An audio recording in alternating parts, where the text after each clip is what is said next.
Assalomu alaykum hurmatli vatandoshlar, ismim Gulnoza. Bu videorolikni yaratishimga sabab bo'lib o'tgan voqealarni hammamiz kuzatib boryapmiz, ko'rdik. Mana kecha bo'lib o'tishi kerak bo'lgan yig'ilishda Shuhrat Musayev ko'p savollar bilan savollar berdilar. Men chetdan kuzatib turgan bir fuqaroman. Eng avvalo meni sochlarimga emas, ro'molsiz sochlarimga, so'zlarimga e'tibor qarating, sizdan iltimos. Savollar, birinchi bergan savolingiz Jahongir Muhammad va Namoz Normumov haqida bo'ldi. Siz Xidirnazar Ollaqulovni ularga bergan intervyular uchun xalqqa xoinlikda ayblayapsiz. Bunga asosingiz bormi? Ularni xoinlikda ayblashga? Men bu so'zlarni aytishdan oldin hamma internet tarmoqlaridan, odamlardan so'rab surishtirdim va oddiygina bir Yandexni ochdimda Namoz Normumov haqida men ma'lumot yig'ishga harakat qildim. Lekin hech qayerda hech qanaqa hujjat, asos ko'rmadim ularni xalq dushmani deb atashingizga. Agar chet el fuqarosiga intervyu berish xoinlik bo'lsa, aytingchi, nega chet elda fuqarosiga intervyu berish xoinligu, chet davlatlardan milliardlab qarz olish xoinlik emas? Bu savolga oydinlik kiritishimiz kerak. Va mana shu birinchi savol sizga va savolingizga javob ham bo'ladi unda. Endi ish o'rinlari yaratib berish uchun olingan qarz 600 million haqida gapirdingiz. Mana u inson 600 million so'mga qancha ish o'rni yaratib berishi mumkin edi? Endi o'zimiz hammamiz ko'rib turibmiz tadbirkorlarda bo'layotgan ahvolini, chekayotgan azoblarini. Bu inson 600 million pulga bir nechta emas, butun xalqqa ish o'rni yaratib berish uchun harakat qilyaptilar. Mana buni ham kuzatib guvohi bo'lyapmiz. Bu o'zbek xalq ertaklarini tomosha qilishni boshlaganimga 26-fevraldan tomosha qilishni boshlaganman. Shuhrat Musayev, salom alaykum, siz meni paydo qildingiz bu dunyoda. Rahmat buning uchun. U paytgacha men rus xalq ertaklarini tomosha qilardim, chunki shu paytgacha faqat televideniyamizda Shavkat Miromonovich u yerga bordilar, Buxoro viloyatiga bordilar va tanishib chiqdilar degan gapdan boshqa narsani ko'rmay bezor bo'lganimdan rus xalq ertaklari ko'rishga o'tib olgan edim. Keyin shu o'rinda 1-2 oy oldin bitta Mar Jasur ukamiz bor, bu gapni hammani oldida aytaman, u faqat menga u bola nima deydi, Jahongir Otajonovni o'rnak qilib ko'rsatadilar, lekin men ularga doim aytaman, men uchun eng mard inson sizsiz deb doim takror aytaman ukamga. Молодец, hali ham aytaman, Ozodbek, siz men uchun eng mard, men uchun sizsiz. Agar mana bu savolga ham javob bergan bo'lsak, qarzlarga endi partiya xalq uchun nima qilib berdi? Bu partiya hali yer yuziga kelmagan, ro'yxatdan o'tmagan partiya. Lekin mana ko'rib guvohi bo'lib turganimizdek, bundan oldingi 5 ta partiyani qilib berayotgan ishlarini ko'rganimiz yo'q. Lekin hali dunyo yuzini ko'rmagan bu partiya xalqni muammolarini o'rtaga tashlab, shuni yechimini izlash bilan ovora bo'lib, o'rtoqlar, partiya o'z ishini allaqachon dunyoga kelmay turib boshlab bo'lgan. Mana bu agar yolg'on bo'lsa gapim, men e'tibor beringlar, menga qaranglar, men oddiygina pulga yollanganim yo'q. Birov menga 1 so'm pul bergan yer, talab ishga chiqaman, kechqurundan kelaman, tirikchilik degandek. Telefonimni hali ham mana oldi kamerasiga olyapman. Keyin 1-2 ta ukalarimiz aytdilar, pul ishlayapsizlar. Agar ishlash yo'llarini o'rgatib olsanglar, bu juda nimalaring qo'l kelib qoldi menga. Jon-jonda pul ishlayman, $500 ishlasa bo'lar ekan. Endi iltimos qilardim, qanaqa ishlasa bo'ladi u pulni? Men hali chalaroq blogerman. Lekin haqiqatda aytib pul ishlash mumkin bo'lsa, bu albatta juda yaxshi narsa. Men ishlayman pulni. Jon-jonda bunga nimasi yo'q, qarshiligim yo'q. Ehtiyojim ham bor, lekin. Keyin ana shu yerda o'tirgan bir 3 ta ayol, bu nima desam ekan bo'ladi, shantaj deb aytiladi, shantaj. Buni Jahongir Muhammad Jahonnomadan ko'rishinglar mumkin. Shantajlik bo'lganini men ishondim, ular gaplariga to'g'ri faktlar bilan aytib beryaptilar bu gaplarni. Ishondim. Lekin Shuhrat Musayev, aytingchi, siz Allohga qasam deb qasamni buzgan odamni gaplariga qanday qilib yana biz ishonaylik? Mana shu narsani menga tushuntirib bering. Keyin ko'pchilik menga mana tashlayaptilar. Mana Shuhrat Musayevni xalqqa uchun qilgan yaxshiligini ko'rdim, qilgan yaxshiligingizni, молодец, zo'r ish qilibsiz. Uni pulini olib, bunisiga beribsiz. Agar qilgan yaxshiligingiz, ihsoningiz shu bo'layotgan bo'lsa, молодец. Qilib turing bunaqa ishlarni. Qarshiligim yo'q ularga ham. Aytishyapti, endi sanga debdilar, nima dedilar yana? Shuhrat Musayevga osilish qilib qo'yasan dedilar, papa debdilar-da, bunday qissa qilib aytganda. Endi iloji yo'q, siz osilyapsiz, biz ham sizga osilmaslikdan ilojimiz yo'q. Mana bu eng asosiy oddiy masala. U ayol kimlar edi, u 3 ta ayol aslida? Kimlar edi? Kim huquq berdi sizlarga partiya tuzishga haqqinglar yo'q deyishga? Kim huquq berdi? Qayerda, nimaga asoslanib bu gapni aytyapsizlar? Mana shuni ham menga tushuntirib bersanglar. U ayollar kim? Bizga prezidentimiz hamma sharoitni yaratib berdi degan ayollar, ular kimlar o'zi aslida? Mana prezidentimiz nimaga 3 ta ayolga yaratib beradi-yu sharoitni? Bizga yaratib bermaydilar sharoitni, yaratib bersinlar. Ana shu sharoitlardan bizga ham. Mana shunda biz prezidentimizdan xursand bo'lgan bo'lardik.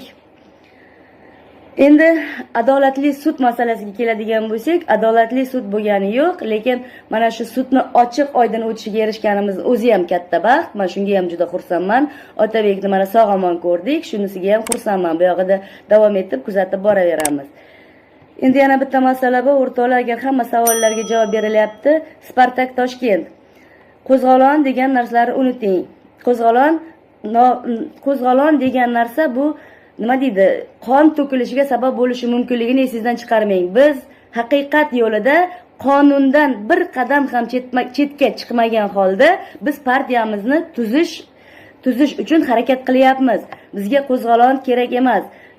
Mitinglar kerak emas. Har kim o'zini fikrini bildirishi mumkin. Men o'zimni fikrimni aytyapman. Hech qanaqa qo'zg'olon degan narsalar bo'lmasin. Nohaq to'kilgan qonlar bizga kerak emas. Bizga adolat va haqiqat va qonun yo'lidan chetga chiqilmagan holda, konstitutsiyaga amal qilingan holda o'zimizni haqiqat va taraqqiyot partiyamizni tuzishimiz kerak. Keyin sizni prezidentingiz Xidirnazar Alloqulov emas, sizni prezidentingiz Shavkat Miromonovich Mirziyoyev bo'ladilar. Partiya tuzildi degani hali prezident saylandi degani emas. Partiya tuzildi degani mana bu saylovlarimiz yolg'on emas, haqiqiy bo'lib o'tadi degani xolos. Hali ko'pchilik kimki Shavkat Miromonovichning o'zlariga prezident bo'lishini istasalar, ovoz berishlari mumkin. Albatta ular o'zlarini nomzodlarini qo'yadilar. Men bunga ishonchim komil. Va agar siz kimgaki Shavkat Miromonovichni prezident bo'lishlarini nima xohlagan odamlar, ularga ovoz berishlari mumkin. Partiya tuzilishi shart, kerak va muhim bu partiya biz uchun. Kimdir aytdi, Xidirnazar Alloqulovni men muzni yorib chiqadigan kemaga o'xshataman dedi-da. Yo'q, unaqa emas. Xidirnazar Alloqulov muzni yorib chiqmoqchi bo'lgan bir barmoqqa o'xshadilar-da. Keyin barmoq mana bu PR-la qildilar-ku Shuhrat Musayev.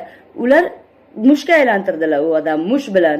Endi kemaga aylanish shu xalq mana o'z haqqini talab qilishni o'rganishi kerak albatta.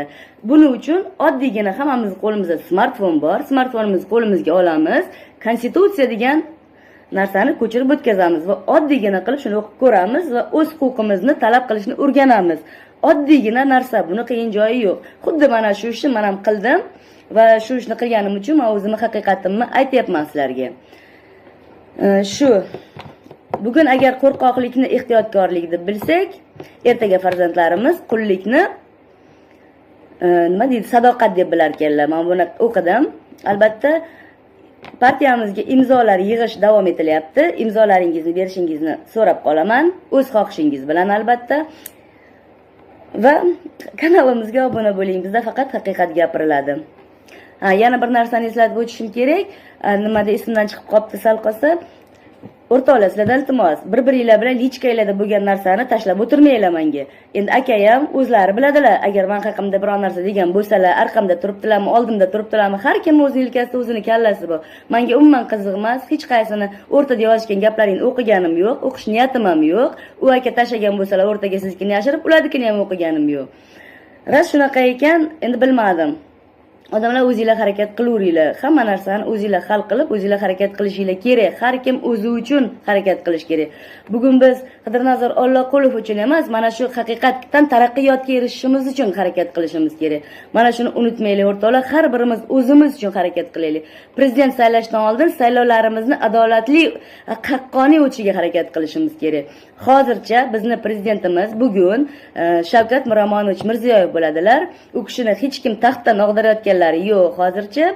Shunchaki bizni konstitutsiyaviy huquqimizni paymol qilmasliklarini iltimos qilyapmiz va partiyamizni tuzishga yo'l qo'yib berishlarini, mana bunaqa tazyiqlar, bosimlar o'tkazilmasliklarini iltimos qilgan bo'lardik. Butun dunyo bizga qarab turibdi bugun. Biz hech narsadan qo'rqmaymiz. O'zimizni haqiqiy talab qiladigan qonuniy talabimizni qo'yishga va huquqimizni talab qilishga bir narsadan qo'rqish degan narsalar bo'lmaydi. Nima uchun qo'rqishimiz kerak? Yolg'on gapirayotgan bo'lmasak, to'g'ri gapni aytayotgan bo'lsak, bu konstitutsiyada yozilgan qonun bo'yicha, mana qonun, mana kitob, qonundan bir qadam chetlayotganimiz yo'q. To'ppa-to'g'ri qonun yo'lida boryapmiz. Shuning uchun hech narsadan qo'rqmasdan o'zingizni, huquqingizni talab qilishingiz, o'rganib va talab qilishingizni aytgan bo'lardim. Buning uchun bitta konstitutsiya degan kitobni telefoningizga, smartfon hammada bor, ko'chirib o'tkazing va bir marta o'qib chiqing. Men shu ishni qildim va shuning uchun mana javob berishga mana tayyorman hammasiga. Shuhrat Musayev, men siz bilan to'g'ridan-to'g'ri aloqa qilib, hamma savollaringizga javob berishga tayyorman va sizga beradigan ko'plab yana savollarim bor.